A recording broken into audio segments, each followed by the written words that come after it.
Hola amigo. Qué bueno tenerte aquí de nuevo. Quiero aprovechar para pedirte que te suscribas al canal y actives las notificaciones para recibir vídeos tan pronto como sean publicados. En este vídeo vamos a revisar los partidos de la jornada 15 de la Copa de Primera de Paraguay. Vamos juntos.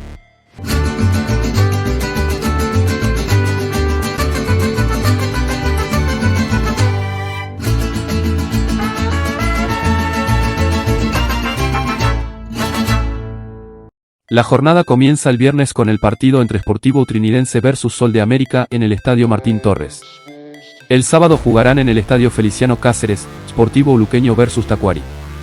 Ya el domingo se enfrentarán en el Estadio Rogelio Silvino Livieres, Guaraní vs Nacional. El duelo entre 2 de Mayo vs Libertad será en el Estadio Monumental Río Parapití.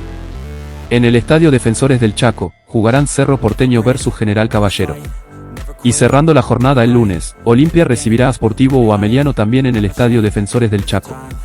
Recordando que el goleador del campeonato es Jorge Sanguina, de General Caballero, con 6 goles marcados.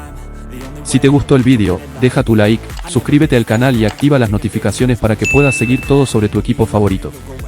Gracias.